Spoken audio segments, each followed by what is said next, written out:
Alguma vez se interrogou sobre a rapidez com que a vida se pode estilhaçar, mesmo quando parece ter tudo sob controlo? Às vezes, tudo o que é preciso é um momento. Um olhar casual, uma verdade inesperada, para que todo um mundo construído sobre a confiança e a esperança comece a desmoronar-se. O meu nome é Eileen, tenho 58 anos. A minha história não é de triunfos, mas de desilusões, de amor transformado em cinzas e de esperanças que se desvanecem. A minha vida mudou no dia em que o meu marido se foi embora. Estávamos casados há 7 anos e esses anos nem sempre foram fáceis, mas eu acreditava que iríamos ultrapassar tudo juntos. Eu estava a carregar o nosso segundo filho no meu coração e ele simplesmente desistiu. Thomas, o meu marido, era um homem que tinha medo da responsabilidade. Quando nos conhecemos, ele estava cheio de ideias, planos, ambição. A sua energia contagiou-me e decidi que ele era o homem com quem construir um futuro. Mas com o passar dos anos, esse fogo foi se apagando. Em vez do entusiasmo, veio o cansaço e, em vez da confiança no futuro, o medo das dificuldades. Quando lhe contei a minha segunda gravidez, ele ficou paralisado e depois tentou sorrir. É maravilhoso, Eileen, disse ele, mas os seus olhos liam outra coisa. Algumas noites ele ficava acordado até altas horas, sentado na cozinha com uma chávena de café. Um dia, ouviu-a falar baixinho para si próprio: não posso continuar assim, é demasiado. Tentei apoiá-lo, assegurando-lhe que iríamos ultrapassar isto, que tudo se iria resolver. Mas, quanto mais eu tentava reforçar as nossas muralhas instáveis, mais ele se afastava. Finalmente, uma noite, quando eu estava a arrumar a louça depois do jantar, ele veio ter comigo sem me olhar nos olhos e disse: vou-me embora, Eileen. Ao princípio, pensei que era uma piada. Mas ele continuou: estou cansado. Não consigo viver mais sob esta pressão. Sinto muito. Acrescentou que tinha conhecido outra mulher. Ela é mais nova, mais livre, sem filhos e sem compromissos. Com ela, as coisas são mais fáceis. Lembro-me de que, nesse momento, o chão me saiu debaixo dos pés. Senti as mãos a tremer e uma dor a crescer no meu peito, mais aguda do que uma faca. Fiquei em silêncio. Não conseguia dizer nada. As palavras pareciam estar presas na minha garganta, como um caroço. Nessa noite, pegou nas suas coisas e partiu. A casa ficou vazia e a zumbir. O nosso filho de 4 anos, Michael, não percebeu nada e eu tive de o proteger para o bem dele. Escondia as minhas lágrimas quando ele estava por perto e chorava até à exaustão quando estava sozinha. Todas as manhãs, começava por pensar: para bem dos meus entes queridos, tenho de me levantar. Mas todas as noites, o medo apoderava-se de mim. Como é que vou criar 2 filhos sozinha? Será que o meu amor iria compensar o vazio que o Thomas deixou para trás? Comecei a encontrar a minha força. Pedi o divórcio. Deixei de esperar as chamadas do Thomas. Sim, eu ainda o amava, mas não como homem. Agora ele era apenas uma memória que me ensinava a ser forte. Em momentos como este, lembrava-me das palavras da minha mãe: podes perder muito, mas nunca te percas a ti próprio. Essas palavras tornaram-se a minha âncora. Comecei a passar mais tempo com o Will, a ler livros sobre paternidade, a preparar-me para o nascimento do meu bebê. Um dia, subindo as escadas no escuro, parei de repente em frente à porta do quarto do Will. Estava entreaberta, como que a convidar-me a entrar. Não sabia porque é que estava aqui. Talvez fosse a ansiedade maternal que não podia ser abafada. Ou talvez fosse aquele estranho apelo interior que me dizia que algo estava a correr mal. O meu coração apertava-se com uma premonição inexplicável, mas eu não conseguia voltar atrás. A luz da sua secretária iluminava ligeiramente o quarto, criando uma auréola suave à volta do seu filho adormecido. O Will estava deitado de lado, com o rosto relaxado, como se estivesse imerso nos seus sonhos serenos. Por um momento, fiquei paralisada no vão da porta, incapaz de desviar o olhar. Pensei que o estava a ver novamente como ele tinha sido em criança, um rapazinho que tinha medo dos monstros debaixo da cama e a quem eu tinha prometido que estaria lá para o proteger. Naquela altura, havia um laço entre nós que era impossível de quebrar. Eu sentia a sua dor, os seus medos, as suas alegrias como se fossem minhas. Mas agora esse laço parecia frágil, como uma fina teia de aranha, pronta a romper-se. Dei um passo em frente e o chão rangeu sob os meus pés. Fiquei paralisada por um momento, com medo de o acordar, mas ele continuou a dormir. Naquele momento, senti a dor e a ternura misturarem-se dentro de mim. Como eu sabia pouco do que se passava na sua alma. Quando é que ele se tornou tão estranho para mim? Aproximei-me e vi os papéis espalhados sobre a mesa, as fotografias que ele não tinha escondido. O meu coração estalou ao perceber que eu estava agora a intrometer-me no mundo dele sem ser convidada. Mas não é isso que uma mãe faz quando sente que algo está a ameaçar o seu filho. Agachei-me cuidadosamente na beira da cama dele e aproximei-me sem lhe tocar. O seu rosto, iluminado pela luz suave, era o mesmo de há anos atrás, mas agora vi nele traços que não tinha notado antes. Uma ligeira sombra de preocupação, uma ruga na testa, como se fosse fruto de pensamentos que não partilhava com ninguém. Naquele momento, apercebi-me que sabia menos sobre Will do que pensava. Queria estender a mão e acariciar-lhe a face, como já tinha feito uma vez, mas não me atrevi. Em vez disso, fiquei ali sentada, a ouvir a sua respiração constante e a sentir uma onda de amor e ansiedade a crescer dentro de mim. A ligação que eu tinha medo de perder ainda estava viva, mas tinha se tornado diferente, complicada, confusa. E eu tinha medo que um dia se rompesse completamente se eu não encontrasse uma forma de o compreender verdadeiramente. Saí do quarto do Will, fechando a porta sem fazer barulho, e senti a minha mente a girar num turbilhão de pensamentos. O seu rosto, calmo e sereno, parecia lembrar-me que esta era a sua vida, as suas decisões, os seus segredos. Mas, lá no fundo, algo gritava desesperadamente: e se ele estiver em apuros? Se ele não me puder contar o que se está a passar? O sentimento não me largava, como se alguém tivesse apertado uma corda à volta do meu coração. Percorri o corredor escuro e desci as escadas, quase inconsciente dos meus atos. A noite profunda abraçava a casa com o seu silêncio, mas um furacão fustigava a minha cabeça. Tentei lembrar-me de quando tinha surgido aquela distância entre nós, e cada pensamento era doloroso. Seriam os primeiros sinais de crescimento, o seu desejo de independência, ou ter-me escapado algures o momento em que ele começou a fechar-se em mim? Eram cerca de 2 da manhã quando me deitei na cama. A almofada era fria, os lençóis ásperos, e mesmo a suavidade do colchão não era reconfortante. Deitei-me a olhar para a escuridão, sentindo os meus próprios medos a envolverem-me num cobertor pegajoso. A ideia de que Will estava a esconder algo importante de mim não me deixava dormir. Tentei convencer-me de que era apenas reticência de adolescente, que era normal, mas a ansiedade interior não diminuía. Tinha medo que a ligação que costumava ser tão forte estivesse a começar a desvanecer-se e que, em breve, não houvesse nada para além de um vazio entre nós. A noite passou a correr. Os primeiros raios de sol começavam a entrar pelas cortinas quando finalmente me levantei da cama, sentindo-me cansada e pesada. Como um autômato, fui para a cozinha fazer o pequeno almoço. As minhas mãos moviam-se sozinhas: ovos, pão, manteiga, café. Parece que os rituais matinais são a única coisa que ainda me mantém na realidade.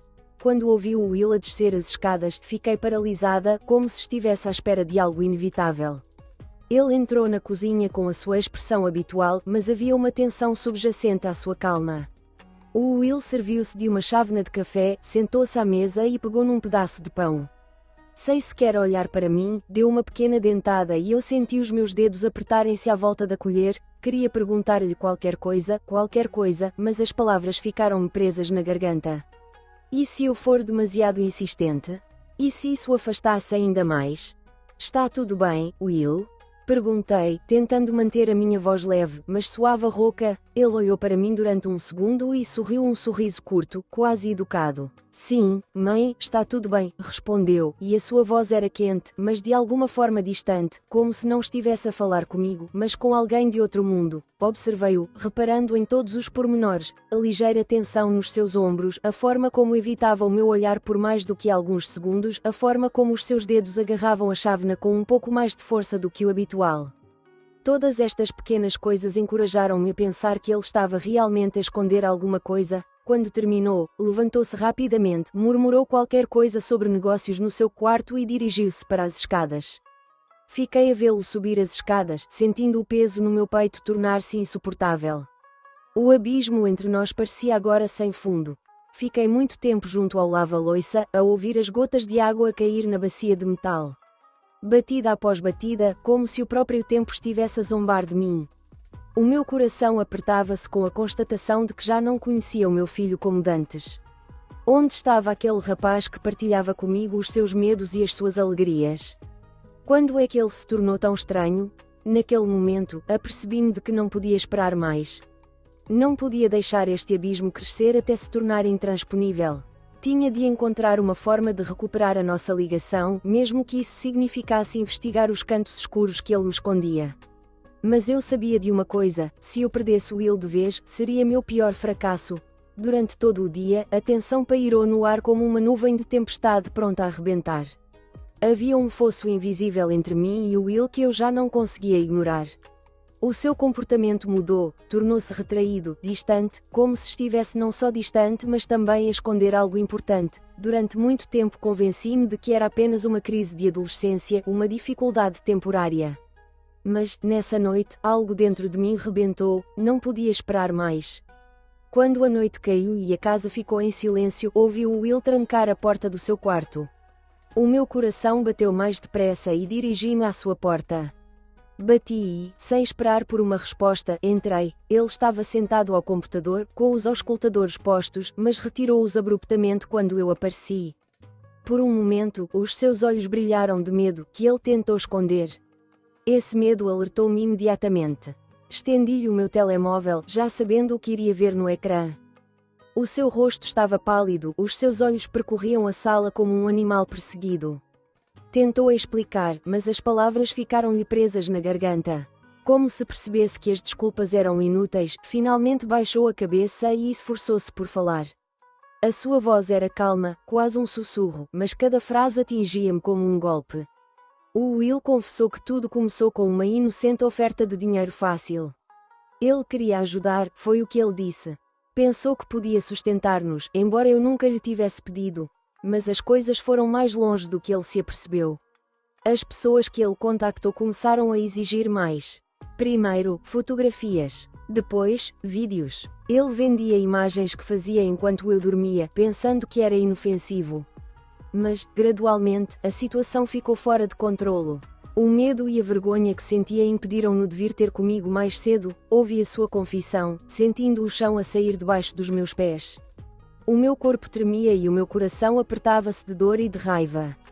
Não podia acreditar que o meu próprio filho tivesse sido arrastado para uma tal imundice.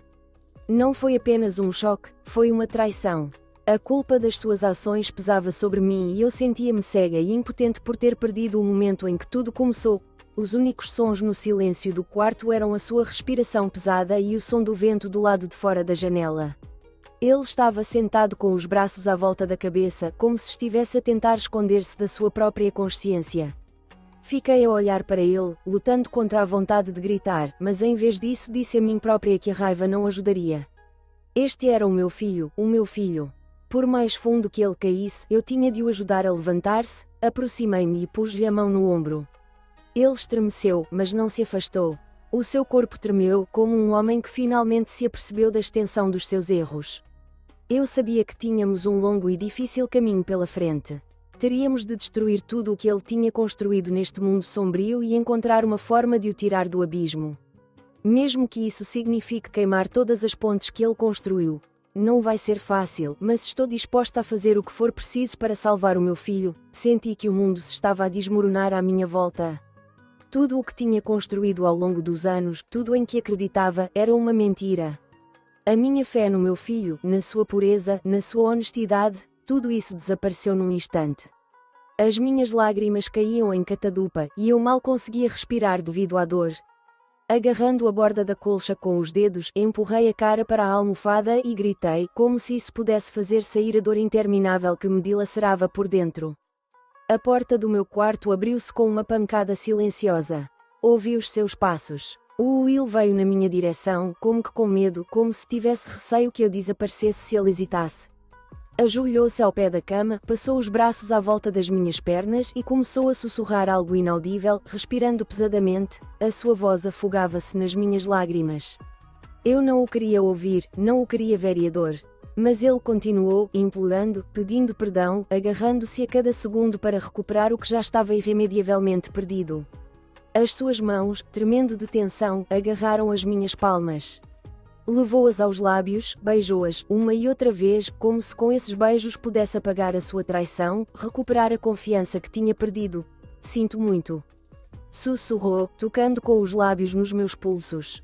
A sua voz arrastou-se, como se estivesse a quebrar-se diante dos meus olhos.